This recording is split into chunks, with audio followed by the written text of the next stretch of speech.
మీ పిల్లలకి ఫోన్ ఇస్తున్నా speech delay ఉన్నా ఖచ్చితంగా వర్చువల్ ఆటిజం ఉన్నట్టేనండి. వర్చువల్ ఆటిజం చాలా డేంజరస్. ఈ వీడియో మీరు ఇప్పుడు చూస్తే కనుక ఎండ్ వరకు చూడండి అండ్ ప్రాపర్ యాక్షన్ అయితే తీసుకోండి, లేకపోతే పిల్లల జీవితం అయితే నాశనం అయిపోతుంది. లేదంటే ఈ వర్చువల్ ఆటిజం అనేది క్లాసిక్ ఆటిజంలోకి అంటే రియల్ ఆటిజంలోకి చేంజ్ అయ్యే ఛాన్సెస్ కూడా ఉంది. సో వీడియోని ఎండ్ వరకు చూడండి అండ్ దాంట్లో నేను చెప్తాను వర్చువల్ ఆటిజం అంటే ఏంటి, ఎలా వస్తుంది, దాని సిమ్టమ్స్ ఏంటి, దాన్ని ఎలా రికవర్ చేయాలి అండ్ రికవర్ అవుతున్నారని మనకి ఎలా తెలుస్తుంది అని. హలో హాయ్ అండి, అందరూ ఎలా ఉన్నారు, బాగున్నారా? సో ఈరోజు టాపిక్ వచ్చేసి వర్చువల్ ఆటిజం కోసం. సో స్పీచ్ డిలే ఉన్న పిల్లల్లో మనం ఎక్కువ వర్చువల్ ఆటిజం అయితే చూడొచ్చు. స్పీచ్ డిలే అనేది వర్చువల్ ఆటిజంలో కేవలం ఒక సిమ్టమ్ మాత్రమే అండి. అవి కాకుండా చాలా సిమ్టమ్స్ ఉన్నాయి, అవి కూడా నేను ఈరోజు మీకు క్లియర్గా అయితే చెప్తాను. వీడియోని ఎండ్ వరకు చూడండి, మిస్ చేయొద్దు. సో ఇన్నిసార్లు చెప్పడానికి కారణం ఏంటంటే ఇది రియల్ ఆటిజంలోకి కన్వర్ట్ అయ్యే ఛాన్సెస్ ఉంటుంది కాబట్టి మీరు కేర్ తీసుకుంటారు అని నేను చాలాసార్లు అయితే దీన్ని రిపీట్ చేస్తున్నాను. అసలు వర్చువల్ ఆటిజం ఎలా వస్తుందంటే, మనం పిల్లలకి ఫోన్ ఎక్కువగా ఇస్తూ ఉంటాం కదండి. సో వాళ్ళ స్క్రీన్ టైం అనేది ఎక్కువగా ఉన్నప్పుడు, అంటే రోజుకి 6 అవర్స్ 7 అవర్స్ 8 అవర్స్, ఇంకా ఎక్కువ అవ్వచ్చు తక్కువ అవ్వచ్చు, depend on the kids and kids age అనమాట. సో ఎక్కువగా ఇస్తున్నప్పుడు ఈ వర్చువల్ ఆటిజం అనేది వస్తుందన్నమాట. సో మెయిన్గా ఈ వర్చువల్ ఆటిజం వల్ల ఏమవుతుందంటే కమ్యూనికేషన్ మీద ఎఫెక్ట్ పడుతుంది అండ్ బిహేవియరల్ ఇష్యూస్ మీద ఎఫెక్ట్ పడుతుంది అనమాట. సో పిల్లల బిహేవియర్లో కూడా చాలా చేంజ్ వస్తుంది. ఇవి రెండు మనము వెంటనే గమనించుకోగలుగుతాము. ఒక ప్రాపర్ ఏజ్ వచ్చాక పిల్లలు మాట్లాడటం స్టార్ట్ చేస్తారు కదా, ఒకవేళ మాట్లాడతలేదు అండ్ ఫోన్ చూస్తున్నారు అండ్ బాగా హైపర్ యాక్టివ్గా ఉంటున్నారు అని అంటే మనం ఆ సిమ్టమ్స్ని అయితే అర్థం చేసుకోవచ్చు. సో ఫస్ట్ సిమ్టమ్ వచ్చేసి హైపర్ యాక్టివిటీ అండి. పిల్లల్లో హైపర్ యాక్టివ్నెస్ చాలా ఎక్కువ అయిపోతుందన్నమాట. వాళ్ళని అసలు కంట్రోల్ చేయడం కూడా మన వల్ల కాదు. సో అది ఒకటి మెయిన్ సిమ్టమ్. అండ్ తర్వాత వచ్చేసి స్పీచ్ డిలే అండి. స్పీచ్ చాలా డిలే అవుతుంది. ఫోన్ ఇవ్వడం వల్ల పిల్లలు రకరకాల షార్ట్స్ అని, రీల్స్ అని, లేదంటే రైమ్స్ అని, డిఫరెంట్ టైప్ ఆఫ్ లాంగ్వేజెస్లో రైమ్స్ చూస్తూ ఉంటారు. సో ఇది నేను క్యాండీలో అబ్జర్వ్ చేసింది. కాబట్టి తనకి ఏంటంటే, మేము ఇంట్లో మాట్లాడే లాంగ్వేజ్ తెలుగు కదా, సో తను చూసే రైమ్స్ ఇంగ్లీష్లో, హిందీలో, కన్నడలో, డిఫరెంట్ లాంగ్వేజెస్లో వస్తున్నాయి. కాబట్టి తనకి మాటల మీద పట్టు రాలేదు.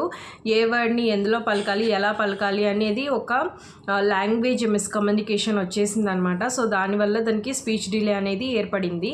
సో ల్యాక్ ఆఫ్ అటెన్షన్ అండి. మనం ఏం చెప్తున్నా కూడా వాళ్ళు అస్సలు పట్టించుకోరు. మనం ఎంత పిలిచినా కూడా వెనక్కి తిరిగి కనీసం పలకను కూడా పలకరు అనమాట. So lack of attention. ఏదైనా చేయాలన్నా, ఏదైనా యాక్టివిటీ చేయించాలన్నా, మాట్లాడాలన్నా, ఎవరితో అన్నా మాట్లాడించాలన్నా కూడా అస్సలు అటెన్షన్ అయితే ఇవ్వరు వాళ్ళు. మనం అరిసి గింజుకులాడటమే తప్పితే వాళ్ళు అనేది రియాక్ట్ అయితే అవ్వరు. సో ల్యాక్ ఆఫ్ ఇంట్రాక్షన్ కూడా. ఇంట్రాక్షన్ అంటే మనతో మాట్లాడడానికి కానీ, వేరే పిల్లలతో మాట్లాడడానికి కానీ, ఎల్డర్స్తో మాట్లాడడానికి కానీ వాళ్ళు అసలు ఇంట్రెస్ట్ చూపించరు. ఎప్పుడు వాళ్ళ ఫోన్లో, వాళ్ళ ఓన్ వరల్డ్లో వాళ్ళు ఉండడానికి చాలా ఎక్కువగా ఇష్టపడతారు. ఇది ఇంతకుముందు నేను ఒక వీడియో చేశాను కదా, స్పీచ్ డిలేకి ఆటిజంకి డిఫరెన్సెస్ అని. అందులో ఆటిజంలో ఉన్న ఒక మెయిన్ లక్షణం ఏంటంటే, ఆటిజంలో ఉన్న పిల్లలు వేరే వాళ్ళతో సోషల్ ఇంట్రాక్షన్ అవ్వడానికి అస్సలు ఇష్టపడరండి. వాళ్ళంతట వాళ్ళు వాళ్ళ గేమ్స్, వాళ్ళు రోజంతా అయినా సరే వాళ్ళ వరల్డ్లో వాళ్ళు ఉండడానికి ఇష్టపడతారు. సో నేను ఇప్పుడు చెప్పిన సిమ్టము, ఆటిజంలో ఉన్న సిమ్టము కొంచెం సేమ్గా ఉన్నాయి. అందుకనే నేను చెప్తున్నాను, వర్చువల్ ఆటిజం గురించి మనం తెలుసుకోకపోతే ఇది క్లాసిక్ ఆటిజంలోకి మారిపోయే ఛాన్సెస్ ఉంటుంది. అందుకే మళ్ళీ రిపీట్ చేస్తున్నాను, వీడియోని ఎండ్ వరకు చూడండి అండ్ వెంటనే నేను చెప్పినవన్నీ మీరు ఫాలో అవ్వండి. సోషల్ ఇంట్రాక్షన్ అనేది అస్సలు ఉండదన్నమాట. వాళ్ళు అసలు ఇష్టపడరు ఎవరితో ఆడడానికి కానీ, ఎవరిని దగ్గరకు రానివ్వడానికి కానీ అస్సలు ఇష్టపడరు. అండ్ ఫోన్ మీరు లాగేసుకున్నారనుకోండి, వాళ్ళకి ఇరిటేషన్ వచ్చేస్తుంది, మూడ్ స్వింగ్స్ వచ్చేస్తాయి, వెంటనే కింద పడి ఏడ్చేయటం, అరవటం, ఇట్లాంటి different type of mood swings అనేది అయితే వాళ్ళు మనకి చూపిస్తారు. సో ఇవి వచ్చి కొన్ని కామన్ సిమ్టమ్స్ అనమాట వర్చువల్ ఆటిజంకి, మనం ఉందా లేదా అని తెలుసుకోవడానికి. ఇప్పుడు వర్చువల్ ఆటిజంని ఎట్లా క్యూర్ చేయొచ్చు అనేది అయితే చూద్దాము. ఫస్ట్ అయితే big no to screen time అండి. అసలు స్క్రీన్ టైం కంప్లీట్గా ఆపేయండి. ఎందుకంటే మనం పిల్లల్ని క్యూర్ చేయాలి అని అంటే కొంచెం టైం కూడా ఇవ్వకూడదు. సో కంప్లీట్గా నో చెప్పేయాలి. క్యాండీ కేసులో అయితే మేము ఆల్మోస్ట్ లైక్ 1.5 months 2 months అస్సలు ఫోన్ అనేది ఇవ్వలేదు. టీవీ అంటే మాకు టీవీ కూడా పెట్టేవాళ్ళం కాదు, అసలు ఆ ఫోన్ కూడా ఇచ్చేవాళ్ళం కాదు. నేను కానీ మా హస్బెండ్ కానీ ఇద్దరం కూడా రెప్యుటేషన్స్ తీసుకొని తనని చాలా కేర్గా చూసుకునేవాళ్ళం. మార్నింగ్ నుంచి ఈవినింగ్ వరకు నేను డిఫరెంట్ టైప్ ఆఫ్ యాక్టివిటీస్ చేపిస్తూ ఉండేదాన్ని. నేను చాలా రకాల యాక్టివిటీస్ అయితే షేర్ చేశాను, ఒకసారి వెళ్ళి చెక్ చేయండి. క్యాండీ చాలా ఇంప్రూవ్ అయ్యింది. అండ్ ప్రీవియస్ వీడియోస్లో కూడా నేను క్యాండీ నాతో ఎలా ఇంటరాక్ట్ అవుతుంది ఏంటి, ఎలా ఇమిటేట్ చేస్తుంది, అలాంటి వీడియోస్ కూడా నేను షేర్ చేశాను. చూడండి, అది మంచి మోటివేషన్ లాగా ఉంటుంది. సో డెఫినెట్గా. అండ్ ప్లేలిస్ట్ ఉంది how to engage 2 years old అని. అది 2 years oldకే కాదండి, ఎలాంటి కిడ్స్కైనా కూడా చేపించవచ్చు ఆ యాక్టివిటీస్. ఒకసారి వెళ్ళి ప్లేలిస్ట్ని చెక్ చేయండి, తను చాలా ఇంప్రూవ్ అవుతుంది. సో దాన్ని బేస్ చేసుకొనే నేను మీకు ఈరోజు చెప్తున్నాను అనమాట. మీరు కంపల్సరీ దాంట్లో నుంచి బయటకు అయితే రావచ్చు అని. సో నా పాప మీద నేను చూశాక నేను ఒక కాన్ఫిడెన్స్తో అయితే చెప్తున్నాను. సో ఫస్ట్ అయితే స్క్రీన్ టైం కంప్లీట్గా ఆపించేయాలండి. New moms and 2 years old పిల్లలకి మామ్స్ ఎవరైనా ఉంటే కనుక అస్సలు కంప్లీట్గా బిలో 2 yearsకి అయితే 0 స్క్రీన్, అస్సలు ఫోన్ ఇవ్వద్దండి. ఆఫ్టర్ 2 years కూడా అమెరికన్ స్టడీస్ ఏం చెప్తున్నాయంటే 2 years ఉన్న పిల్లలు అంటే 2 years అబోవ్ పిల్లలకి కూడా 40 minutes, ఒక రోజుకి 40 minutes మాత్రమే ఇవ్వచ్చు.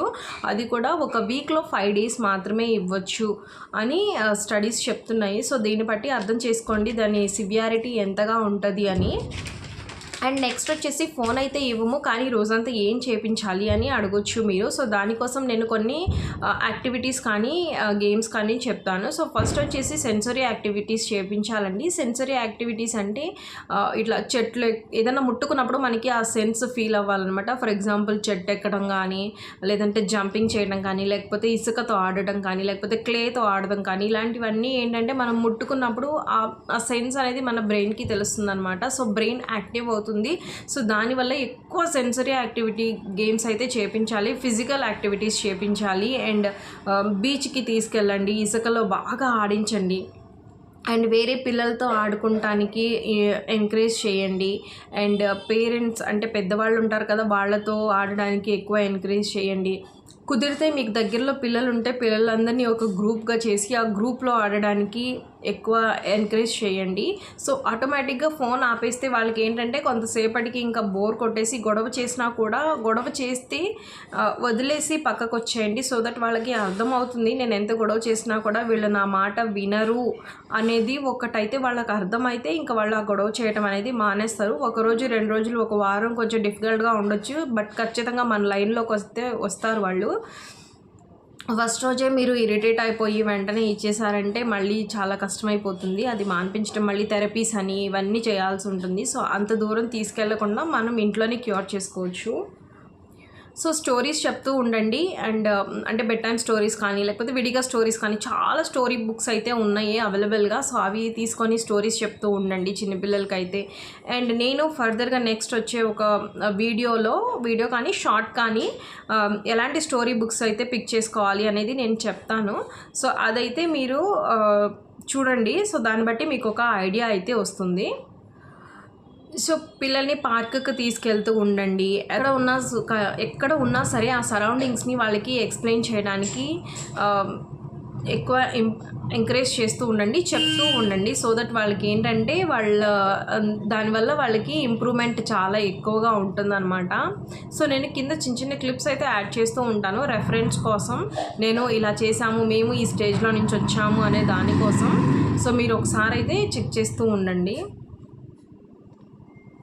ఆ స్టేజ్ నుంచి వచ్చాము అనే దానికోసం. సో డ్రాయింగ్ ఇంట్రెస్ట్ ఉంటే డ్రాయింగ్ చేయించండి, లేదంటే పెయింటింగ్ చేయించండి. సో ఇట్లా చాలా రకాల యాక్టివిటీస్ అయితే ఉన్నాయి, అవన్నీ చేయించండి. మనం కొంచెం పేషెన్స్గా ఉండాలి అంతే.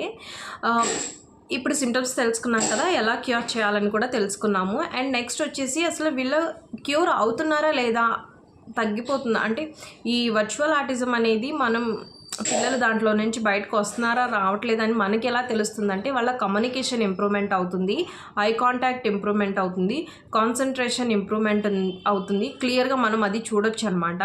సో ఇంట్రాక్షన్ ఎక్కువగా ఇంప్రూవ్మెంట్ అవుతుంది. వేరే పిల్లలతో కూడా మాట్లాడడానికి కానీ, ఆడడానికి కానీ, పెద్దవాళ్ళతో మాట్లాడడానికి కానీ వాళ్ళు ఇంట్రెస్ట్ చూపిస్తారు. సో అయితే ఇక్కడ ఒక క్వశ్చన్ మీరు అడగొచ్చు, ఎన్ని రోజుల్లో తగ్గిపోతుంది, ఎన్ని రోజుల్లో నార్మల్ అవుతారు అని. అది డిపెండ్ అండి పిల్లల ఏజ్ బట్టి, పిల్లల ఐక్యూని బట్టి, వాళ్ళతో మనం ఎంత ఎక్కువగా ఇంటరాక్ట్ అవుతున్నాము, ఎంత టైం వాళ్ళతో ఒక క్వాలిటీ టైం అనేది స్పెండ్ చేస్తున్నాము, ఎన్ని రకాల యాక్టివిటీస్ అయితే చేపిస్తున్నామో దాని మీద డిపెండ్ అయ్యి ఉంటుందండి. సో ఇంత చెప్పాక కూడా ఇంకా కొంచెం సేపు మీరు ఫోన్ ఇస్తున్నా కూడా అది డిలే అవ్వచ్చు. సో దాన్ని బట్టి ఒక పిల్లలకి ఇంత టైంలోనే అవుతుంది అనే ఒక పర్టికులర్ టైం అయితే ఏమీ ఉండదండి. It's completely depend on the kids. ఒక్కొక్క కిడ్ ఒక్కొక్క రకంగా ఉంటారు కాబట్టి ఇప్పుడు క్యాండీకి 2 months పట్టిందండి. అసలు స్టార్టింగ్లో నేను స్టార్ట్ చేసినప్పుడు అయితే తను చిన్న మాటలు 10 months 11 months అట్లా ఉన్నప్పుడు తాత అత్త అట్లాంటి మాటలు మాట్లాడిన పిల్ల 2 years అయినా కూడా అసలు మాట్లాడటమే ఆపేసింది.